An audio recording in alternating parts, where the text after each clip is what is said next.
Yo, yo, yo! Na-miss nyo ba What kami? is up? Kala nyo nawala na kami sa Oo. Kakamali kayo. Oo. Ang dami na Ah. nagtatanong eh. Oo, actually, we are back. At Boss Lots, bago ang lahat, gusto ko lang i-shoutout yung mga bagong subscribers natin. Hindi mo nabibisita yung YouTube natin, 127 na, pre. Tsa. Ang Moving up in the Oo. world, ah. Oo. Oo. Shoutouts, nga pala, gusto kong shoutout yung mga kasama ko ngayon doon sa Sana meron tayong isang bagong taga-subaybay, si BA. Ano siya, Mm. bagong tropa. Nakwento niya sa akin, parang nung pauwi daw siya one time, nasa bus daw siya. Nakatayo siya sa bus. Tanga na tumatawa daw siya mag-isa kasi naka-headset daw siya, nakikinig daw siya sa atin. So, Shout shoutouts kay out, shout BA. out sa'yo. Thank you, thank you. Shoutouts kay Jello, kay Tito Jello. Tito Jello. Shoutouts. Shout outs. Kay Mikey, kay Uy, kay Madam Lorraine at Madam Kaye. Ayan. Shoutout sa inyo. Thank you very much Shout mga bagong out, shout listeners out. natin yan, sir. Ayan. Ayos, ayos. So, Eto na nga. Sige, Papa Dens. Banataw. Intro mo na, pre. Ikaw na magsabi kung anong pag-uusapan natin ngayon at maraming nagre-request nito, sir. Oo nga eh. Medyo, although hindi na siya super new, trending pa rin siya pre sa social media. Mainit-init. Pag-uusapan lang namin ni Papa Dens para, alam mo na, para may 2 cents din kami dyan. Pero bago lahat, syempre, alam mo na, intro muna. Yes, sir. Yes, sir.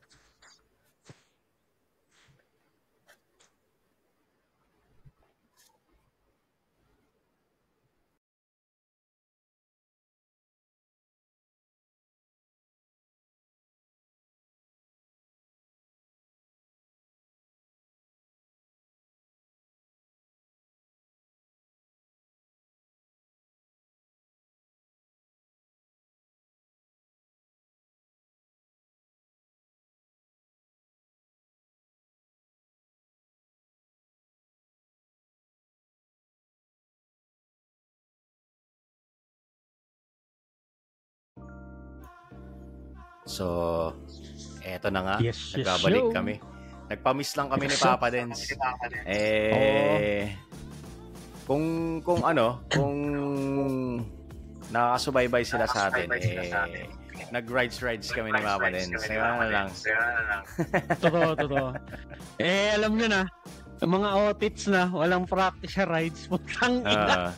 Sakit sa katawan, putang ina. Sakit sa katawan na inaabot. Pero enjoy. Masaya.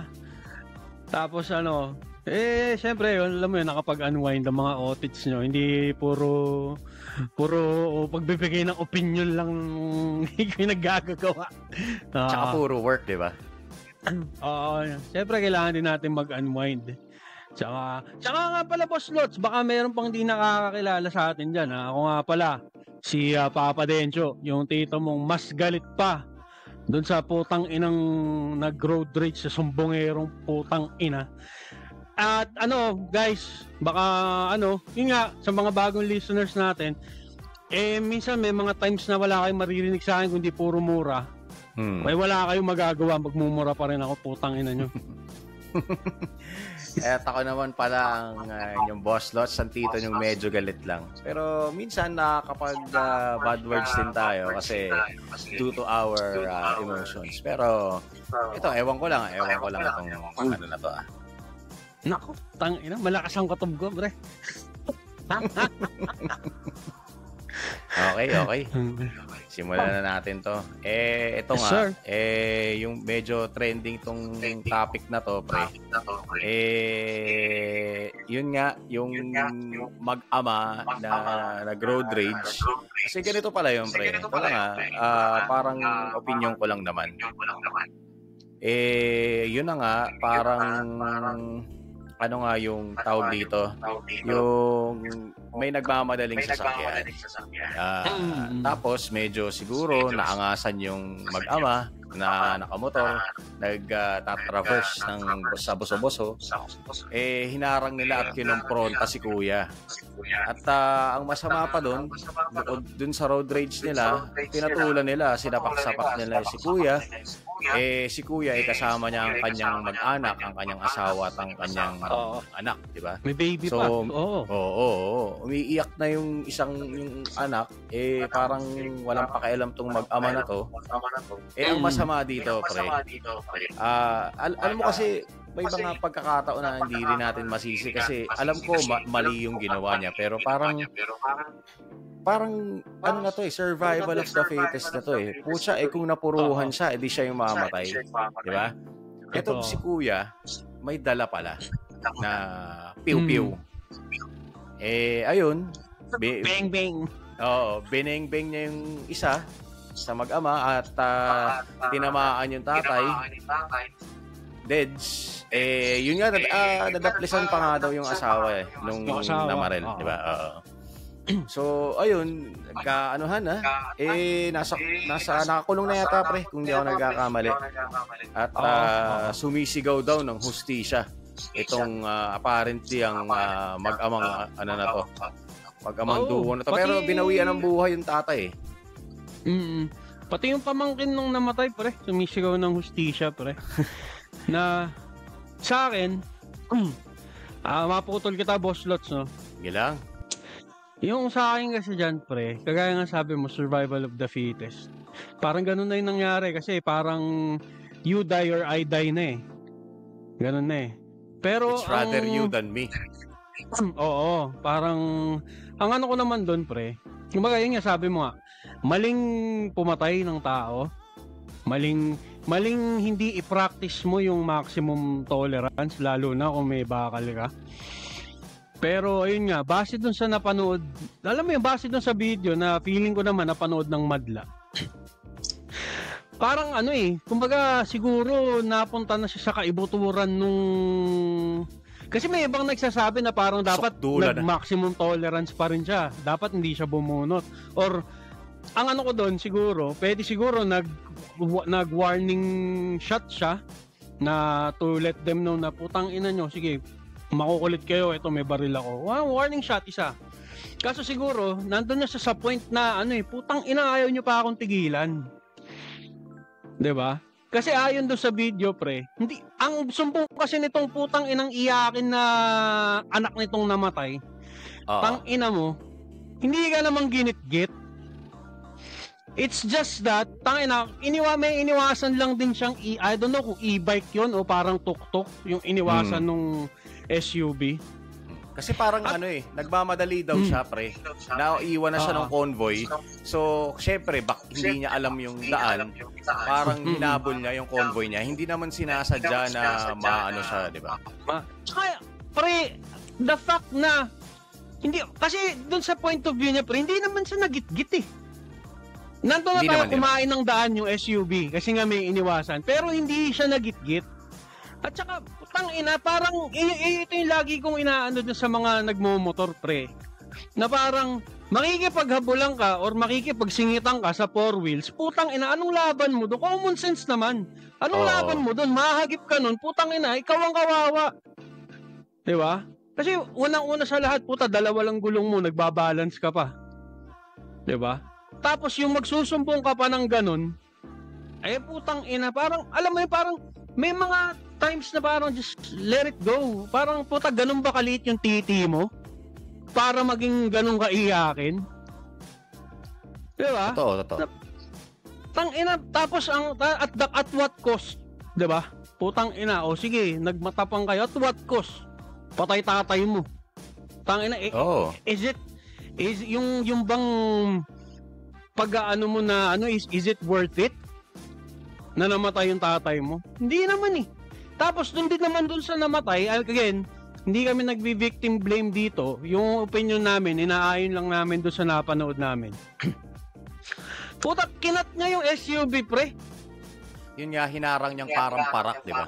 Hinarang, oo, pre. Hinarang niya pa, parang putang na dahil ginit-git yung anak mo. Haharangan mo ng ganun, yung sino ka? 'Di ba? Who are you to do that? Na puta na ganun ba kalaking bagay yung yung nagtangina ganun, alam mo yun, ganun ba kalaking bagay na nagsumbong sa anak mo tapos kailangan haharang mo yung sarili. Paano kung sinagasaan siya noon, pre? Kasi nga, alam mo yun, parang may mga bagay na maiinis ka talaga, syempre napinahan ka or whatever. Eh di, pagpasensyahan mo na lang muna o kaya anuhan mo na lang na, ewan ko, basta ako tinititigan ko na lang na, tas umiiling na lang ako, ganun. Tas, iling-iling na lang. Ano na lang, wala naman tayong magagawa kung ganun talaga ang siste. Pero yun na nga, nandun na nga tayo sa mali si kuya na naka 4 wheels na binaril niya agad. Pero siguro nawala, hindi na rin siya nakapag-isip kasi nga syempre nandun tayo pre kasi ano yan may tinatawag yan sa siyensya na parang fight or flight, parang ganun. Fight or flight response. Response, diba? So, pero kasi pre, kasi ang ano dun pre, bago siya binaril, pinagtulo, nandun pa ako natatawa pre. Nung first time ko napanood yung video, first time, parang natatawa pa ako dun sa rider na parang putang ina, iisa lang kalaban, yung putang ina hindi nyo pa masuheto ng tang ina, yun pa, parang putang hindi ka naman pala marunong makipagsuntukan, hindi mo rin naman pala kayang i-defend yung sarili mo, naiisa yung kalaban nyo, hindi nyo na contain. 'Di ba? Parang sa sarili mo, alam mo yun kung kaya mo makipagsuntukan o hindi. Puta, again, kung magro-road rage ka at makikipagbuno ka, puta, make sure na puta, marunong ka. Ayon dun sa video, pre, hindi naman sila marunong. Mga lampa. Init lang ng ulo.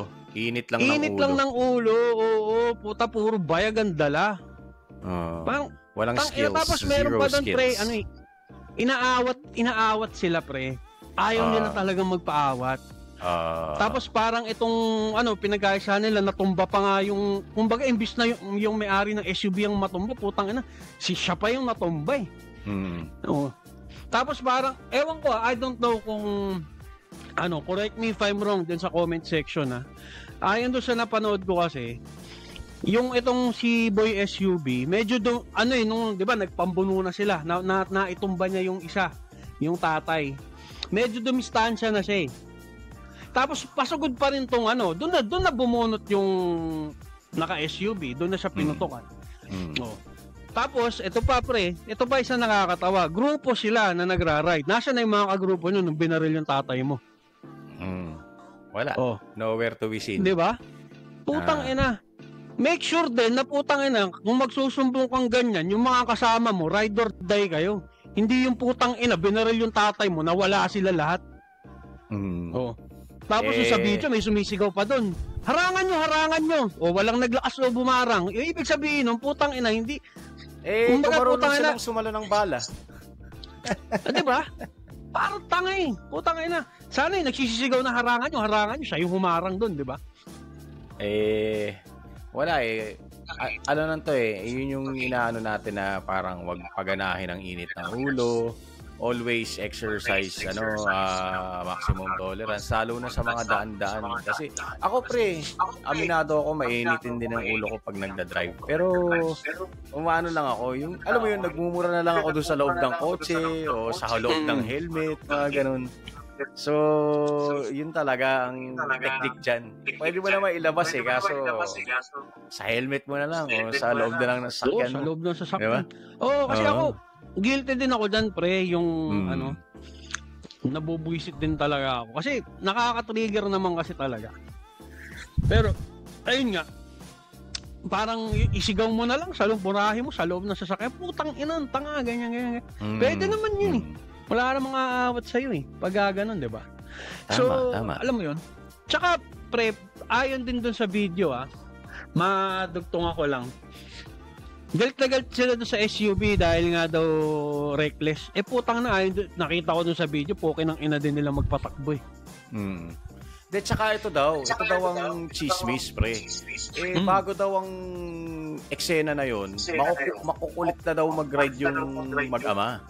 Kumbaga, nantitrip na daw talaga ng mga ibang rider, ng ibang sasakyan. May mga statement yung ibang kasabayan nila sa daan na ang driving habits nga nila medyo rough din to begin with. Nagkataon lang na nakahanap sila ng katapat at piniyong-piyo yung sila, may namatay sa kanila, di ba? Was it worth it? I don't think so, di ba? Kung puro bayag lang, puro yagbadoodles lang yung dala nila, wala. Kids. Eggy bells. Eggy bells. Tapos, exactly. Meron pa nag-post na yung pamangkin ng ano daw. Justice for for my tito, ganyan. Nandun na tayo, masakit yung nangyari. Parang napag-usapan natin to dun sa parang mga unang video natin, pre, yung naalala mo yung yung may liliko tapos tinumbok na. Parang 'di ba? Tapos si Justisyo, parang ganun lang din yun, pre. Na parang nandun na tayo, masakit yung nangyari kasi namatay, pinaril, ganyan. Pero kasi isipin mo din naman, 'di ba? Hindi kasi ang nangyari, yes, again guys, mga katotpi, hindi tamang pumatay ng tao. Totoo 'yan. Masama 'yan. Ano 'yan, against 'yan sa rule. Siguro kahit anong relihiyon mo, putang ina, walang nagsasabing tamang pumatay ng tao. Mali 'yun. Pero ayun nga, saan ba nagsimula? Kasi parang ang nangyari, kung bang nanalo yung tiyuhin mo sa suntukan at napatay niya tong same scenario lang din. Daw sisigaw naman ng hustisya yung kabila. 'Di ba? So mga ka-TOTP, tangina, pairalin nyo yung cool lang kayo. Chill lang kayo. Again, kung naiinis ka, nagagalit ka, pwede kang sumigaw, pwede kang pero wag mo nang kumprontahin. Ayun, yun. Diba? Kasi ika nga nila, hindi mo alam yung hindi mo alam yung kahihinatnan, maaring pauwi lang sa suntukan, pero eto na nga, may namatay dahil binaril, di ba? Hindi mo alam, diba? At saka yung tipong kung suntukan lang din, pre, yun nga sabi mo, dadaan niya sa suntukan, labas ng init ng katawan, make sure na marunong ka rin makapagsuntukan kung mangungumpronta ka. Di ba? Hindi yung andala mo, bayag mo at init lang ng ulo, pero wala kang skills. Lubay-lubayan mo yung pangungumpronta. Pero kung MMA fighter yung nadali nila doon, pre, gulpi silang dalawa. Baka mauwi rin sila sa pagkabagok at mamatay din sila. Diba? Ayun na nga, pre. Diba? So, ewan ko, pre, bakit, hindi na sana humantong sa sabi nga doon sa mga post. Tangina, kung doon sa kung hindi ka nagsumbong sa tatay mo, tangina, nakakapagkamote pa sana kayo sa Marilaki. Diba? Nakakapagkape pa kayo sa Buso-Buso, nakakapag-swimming pa kayo sa Impanta, Quezon. Yeah. Diba? Ito mini-mention din namin to kasi nagra-rides din kami ni Papa Dens. At sa basan nyo, si Papa Dens, hinihintay na lang natin yan.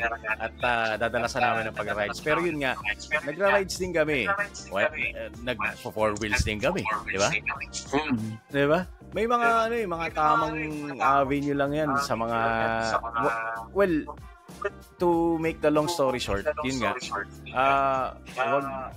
wag daan sa init ng ulo. O kung mainit man ulo mo, di pigilan mo na lang muna at hahantong pa sa mga ganyang mga eksena, yung mga ganyan. Nako po, hindi worth it. Tsaka, alam mo, pre, may naisip ako, pre, no? Naisip ko lang naman. Feeling ko, kung tayo yun, pre. Kung tayo yun, pre. Yung may ganong SUV na nagit-git ka or nakat ka. Alam mo, parang kung tayo, magiging senaryo niyan, pre. Di ba na may comms tayo. Magiging senaryo lang yan. Putang ina na itong SUV, tanga. Ayan. Oo. Ganun lang kami. Nung last time, nung before ka namin daanan, may mga ganun siya na, ay, putang iya, ganyan. Alam mo yun, pag-uusapan na lang namin. Alam mo yun, just to get it over and done with, or para mailabas mo lang yung sama ng loob mo kung galit ka man. Ganun lang. after that, dire-diretso pa rin kasi unang-una pre, you're trying to enjoy yourselves, trying to have fun. Don't let that ruin the fun. Ika nga. Kumbaga, it happens lalong-lalo na sa Pilipinas, sa mga undisciplined drivers. So, part yan. So, all you need to do is to be aware of your surroundings. Kailangan open talaga ang utak mo. Tungkol dyan, number one, condition din dapat ang mind mo. Kailangan kompleto yung tulog mo. Hindi lang motor ang kinokondisyon, mga katotpi. Pati rider din, pati hinete. So, always exercise, kumbaga, yung mind mo. O maging aware ka sa mga surroundings mo. Kasi nandoon ka naman para to have fun eh. Parang kasi yan pre. Parang analogy ko yan, yung parang yung nagmaoy sa inuman, pinatulan mo pa, lasing na nga eh. Pinatulan mo pa. Kaya mo, brush off mo na lang pre. You're there to enjoy and have fun with your friends. Parang ganun din yung rides, di ba? It just so happens na, ayun nga, nag-initan ng ulo at yun na nga, pataya. Ayun na nga. Diba? Kung in-enjoy na lang nila at pinalagpas muna nila, hindi tinawanan na lang nila, pre. Pag-chismisan na lang nila, parang di ba? Tsaka, kunwari, ito pa pre, another scenario, kunwari yan, may nagitgit. Oy pre, yung itim na SUV, paunahin nyo na yan, putang ina niyan eh. Gano'n. Lang yun. Pare, taintay na yata eh. Diba? Puta, natatain na yata yan, putang ina niyan eh. Di ba, doon mo burahin sa ganun lang. Tang ina, tawanan kayo. Kasi ako, kunwari, may sa akin gano'n. Uy, tang ina niyan, tanga. Alam mo yun, ako, ang gagawin ko, kesa patulang ko yung init ng ulo nung kasama ko. Sabi ko, chill ka lang pre, mo na siya mauna. Baka yan eh, ganyan. Diba? At saka, eto pa isa, boss lots ha. Kasi yun nga sabi mo nga kanina, nabanggit mo, na parang naiiwanan na siya ng mga kasama niya. Eto ba, parang tayo pre, diba? Sige, gusto mo magmatulin, sige magmatulin ka, walang problema. Pero tayo na, make sure naman, magkakasama kayo nagpunta, mag-intayan kayo. Diba? Ugaliin nyo yung ganun kasi, lalo na't marami kayo, meron dyan, kahit sabihin mong matuling kayo lahat, meron maiipit dyan sa mga sasakyan, maaaring may tatawid na sasakyan, or maaaring may mas matulin sa kanya. Diba? So, diba? I-exercise din natin yung hindi, kasi nangyayari din yan pre sa totoong buhay, yung naiiwanan sa ride. Tapos yung mga kamoting kasama niya hindi hintayin, hahayaan na lang na ang dadahilan ng bagal mo kasi ganyan. Tanga na, pag gano'n yung ka-ride mo, mag-isip-isip ka na kung dapat ka bang sumasama sa kanila.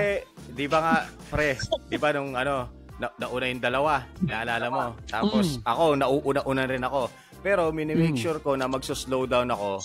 Titignan ko sa side mirror ko, nandun pa ba yung kasama ko? Diba? Nakakasunod pa ba? Nakikita niya pa ba ako?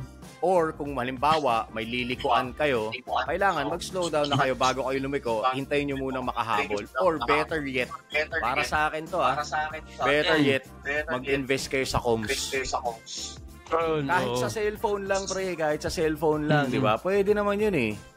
Sa sasakyan naman, pwede mo naman i-Bluetooth yung yung phone nyo eh. Mag-comms naman kayo para, kaya pre, yung iba, mo dati, yung ginagawa nung nag-road trip, mga unang panahon pa yun, pre, radyo, pre.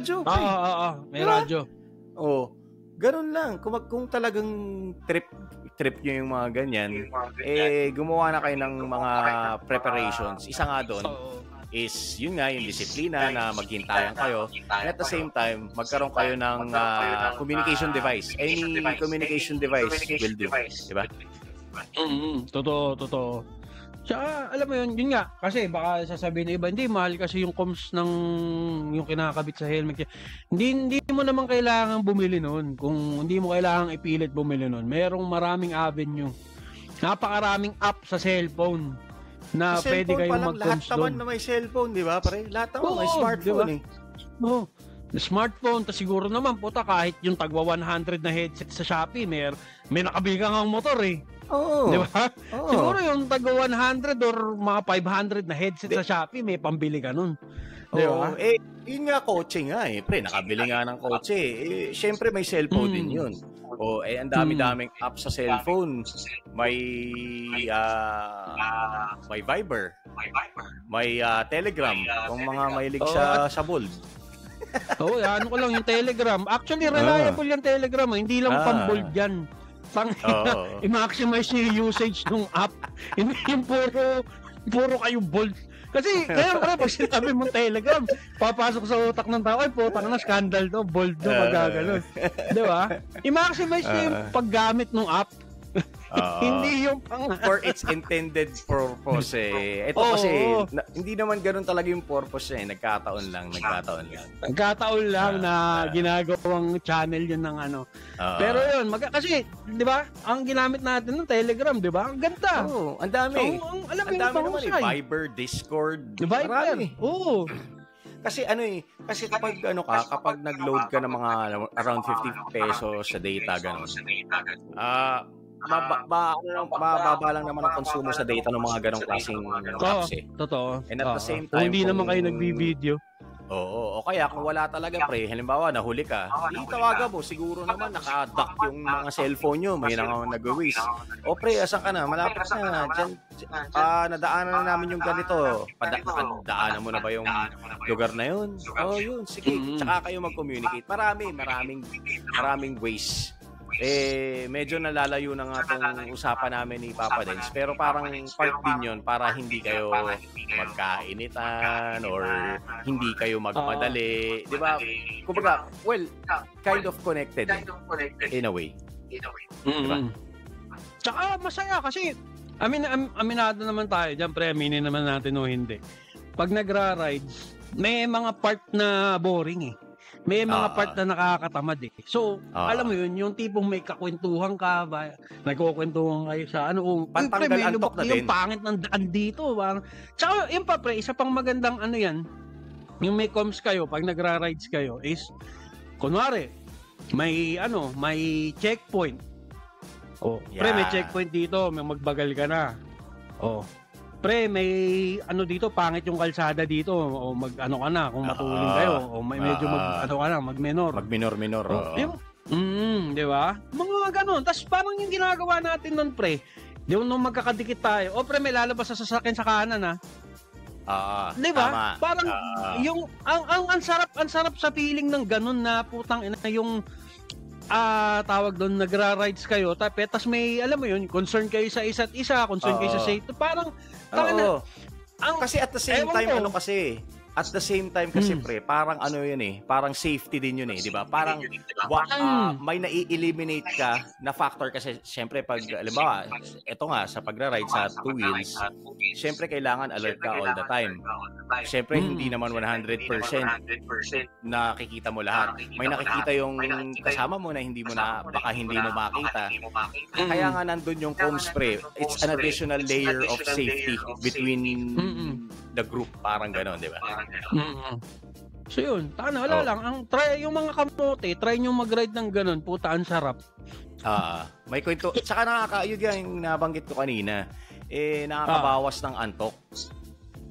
Yung antok ang nakakabawas doon. Yes, kasi sir. syempre minsan, totoo. sabi mo nga, di ba, kanina, may mga part ng ride ng boring kasi dire-diretso lang. At least, pre, kapag nagchichismisan kayo habang may boring times, may boring spots in your rides, nagkakagisingan kayo, kumbaga. Totoo. Tsaka yun nga, yung sar nyo, yung inis nyo, puta, dun mo ilabas. Yun. Para hindi na, at the same time, bukod dun sa inis, at the same time, para hindi, sa part sa ibang banda naman, hindi kayo nagmamadali. Na alam nyo na kahit mahuli ka, may mag-i-instruct sa'yo kung saan man yung pupuntahan nyo. Paano gagawin mo, saan dadaan. Diba? At saka yun nga, pag naglabas naman ng inis yung isa sa inyo, puta, wag nyo namang gatungan. Ayan, totoo. Ano mo na agad, i-pacify mo na agad yung kasama mo na, hindi, Chong, okay lang yan, Chong. Sige, hintayin ka namin. Okay lang yan, Chong. Pagbigyan mo na. Saya-saya mag-ride eh. Bakit? Alam mo yun? Yung mga ganun. It's about camaraderie. Hindi naman basag ulo eh. Hindi naman kayo nag-ride para magbasag ulo eh, di ba? Nag-ride kayo para mag-relax. Mag-relax, di ba? Maglabas ng, alam mo yun? Maglabas ng tension. O be one with nature. Kung yun yung trip ng iba, di ba? Tangina. Tsaka, again, hindi masamang magalit. Pero, wag mo nang kumprontahin. It's lagay mo sa never gonna lugar. be worth it. 'Di ba? Tsaka again, kung talagang basagulero magmaneho ganyan. Again, guys, may tamang avenue diyan. Kung basagulero, kaya mong buntutan mo, tapos pagka sumbong mo sa pulis. Pwede naman ganoon, 'di ba? Pwede rin. Or might as well, kung talagang gago magmaneho, putang ina, hindi kasi nawawala yan guys. Hindi mawawala sa kalsada, lalo dito sa Pilipinas, sa mga deputang inang magmaneho. Hindi mawawala yan. Kamote. Jempoy. Diba? Marami yan. Sa bike, Jempoy. Hindi mawawala yan. Hindi mawawala yan. Ngayon, kung alam mo yun, may mga time siguro na talaga matitrigger ka. Try to brush it off kasi again, it's never gonna be worth it na kumprontahin mo pa. Sabi nga nila, yung kamote, hindi niya alam na kamote siya. Totoo yun. Tama, diba? Makes sense. So, ayun na nga mga katotri, sana may natutunan kayo sa aming mga opinion dito na at least nakapag-take na rin, may take na rin kami regarding this trending topic. And again, medyo mahaba na naman. Magpapamiss uli kami ni Papa Dens. Lagi nyo kasi kaming aabangan. Kaya, subscribe din. Pero nakakatuwa pre yun nga, yung nagtatanong wala pa kayong upload. Shoutout din pala kay Panji, nagtatanong na rin, Uncle, ba't wala kayong upload? Yan. Ayun, tsaka shoutout din pala, speaking of Uncle, meron din siyang, meron ring Spotify yun, pre, kung di mo na itatanong, Diba, yung, ano nga ba yun? Yung FM niya, nakakalimutan ko tuloy, brother. May Spotify na rin si Tito Pot. At meron siyang meron siyang co-host dito, Chika Bebs, pero hindi niya nire-reveal kung sino. Pero feeling ko friend to, close friend ni Uncle to. They're having fun and support din natin sila. Teka, where's my phone? Hanapin natin mga katotpi. Sige, shoutout natin mabitin ko lang kayo ng bahagya bago kami magpaalam dito ni Papa Dens. Shoutout muna natin tong yung channel nila Uncle. Supportahan din natin. Wala pa sila sa YouTube pre. Sa pa lang sa Spotify pa lang. And TikTok. Teka, ano ba yan? Sige, habang hinahanap mo yan, boss. Sige. Yun, shoutout ko lang ulit yung mga avid listeners natin dyan. Maraming salamat sa inyo guys. Sa akin sobrang nakakatuwa na paunti-unti nag-grow tayo. Tsaka yung mga nag-aabang sa amin, yung mga lagi nakikinig, sobrang nakakataba kayo ng puso. Na parang, alam mo yun, kasi di ba parang hindi naman tayo malaking podcast or hindi naman tayo pero alam mo yun, yung tipong may nag-aabang ba, yung may nagtatanong sa'yo na, Papa Dens, ba't wala pa kayong upload ni Boss Lots na ganyan-ganyan? Yung ganun putang na, sobrang thank you. So, sobrang thank you. Ito na nga. So, ito ang pangalan ng podcast sila, nasa Spotify sila. Help. Exclamation point, sorry. Help, we started a podcast. Again, yung name ng podcast nila is Help, we started a podcast. This is Uncle aka Ryan and CC. Charlie. CC. Charlie. Yan. So, shoutout sa inyo, Uncle and CC. Kumbaga parang ang topic nila dito is, alam mo yun, yung mga parang inspiration, yung parang everyday life, tapos yun yung pinag-uusapan nila, yung thoughts, your dreams, yung mga ganun pre. By the way, ina-invite nga pala tayo ni Uncle na magbigay ng take. So abangan natin yun pre. Kahit sa recording lang, kasi parang nag-ano sila ng mga take natin yung tungkol sa love ba yun or something. So anyway, again, it's again Help, exclamation point. Puta, nabubulo na naman ako. We started the podcast with Ryan and CC. Supportahan din po natin ang ating mga maliliit na podcasters. At kami din, syempre, supportahan nyo kami. Syempre. Kung sila nasa Spotify, kami rin nasa Spotify. May Facebook page din kami. And at the same time, kami ay nasa YouTube and Apple Podcast. Apple Podcast. Yan. Yes, sir. So hanggang dito na lang po. Paalam na tayo, Boss Lots. Ano? Sige. Again, we are the Opinionated Titos Podcast at ako si Papa Dencho. Yung tito mong mas galit pa doon sa tatay na nangharang ng SUV. At ako naman ng inyong Boss Lots, ang tito nyong medyo galit lang, pero sometimes trigger din. And until our next episode, abang-abang na lang po ulit. Maraming salamat po. Till the next episode. Peace. The Opinionated Titos podcast is proudly sponsored by Riverside FM. Follow us on our official Facebook page, The Opinionated Titos Podcast. And don't forget to subscribe to our YouTube channel and Spotify. Thank you for tuning in, and we'll catch you next time.